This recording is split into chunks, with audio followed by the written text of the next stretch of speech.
First, let's check what anesthesia means. It means lack of sensation or perception in a person.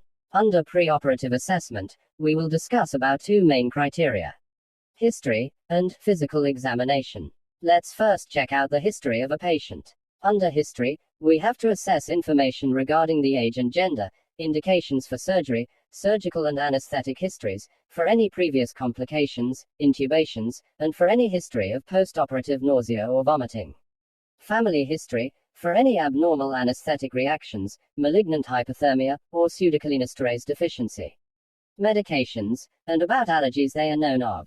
And at last, past medical history. Let's keep physical exam aside, and check out the past medical history. Under past medical history, we will assess on all the systems of the body.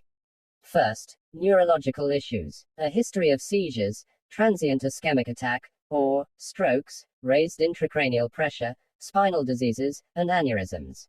In cardiovascular system, we have to check history for angina, or coronary artery diseases, myocardial infarction, chronic heart failure, hypertension and valvular diseases, for example, mitral insufficiency, or stenosis.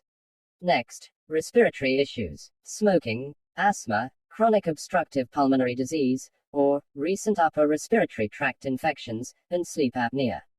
Gastrointestinal history. Gastroesophageal reflux diseases, liver diseases, and a past condition where nothing is ingested perorally, which is also known as NPO status. History of renal issues. Acute or chronic renal insufficiency, dialysis, or chronic kidney diseases. Hematological history includes anemia, coagulopathies or blood dyscrasia. In musculoskeletal system, arthritis, cervical spine pathology, and cervical spine instability, for example, trisomy 21.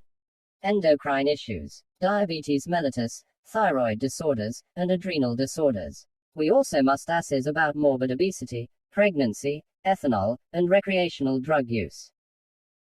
Let's take physical examination back into our place. Under physical examination, we should check onto weight, height, blood pressure, heart rate, respiratory rate, and oxygen saturation. We should also assess on cardiovascular system, central nervous system, and respiratory system.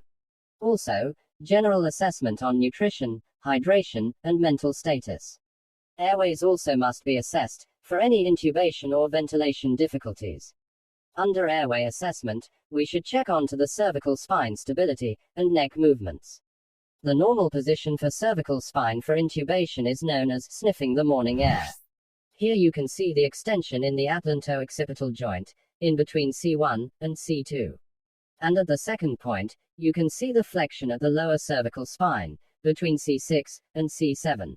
We also need to find out which class of Mallampati classification our patient is belong to. In Mallampati classification, we have 4 classes depending on the structures visible when the patient's mouth is open. In class 1, all the structures are visible, including hard palate, soft palate, pillars, and forces. In class 2, pillars aren't visible. In class 3, both pillars and forces aren't visible, and only the base of uvula is visible. In class 4, only hard palate is visible. And at last, on airway assessment, we should check 3-3-2 rule, where the distance between the incisors are of 3 fingers in breadth. The distance between hyoid bone and the mentum is of 3 fingers in breadth. And the distance between the thyroid and the mentum is of 2 fingers in breadth. It will be difficult for intubation when the thyromental distance is less than 3 fingers or 6 centimeters. Or when the mouth opening is less than 2 fingers in breadth, and in case of anterior jaw subluxation, the mouth opening is less than 1 finger in breadth. Last but not least, we have few more of physical examinations done under preoperative assessment. Tongue size, dentition, and any dental appliances, or loose teeth, that are at risk for aspiration.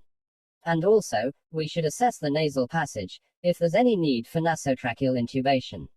We can also examine anatomical sites for regional anesthesia, intravenous catheters, and etc. These include blood tests, urinalysis, an ECG, and chest X-ray. A sickle cell or pregnancy test may also be indicated.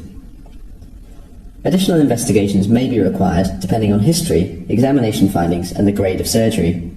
These may include an echocardiogram, myocardial perfusion scan, troponin, pulmonary function tests, or arterial blood gases.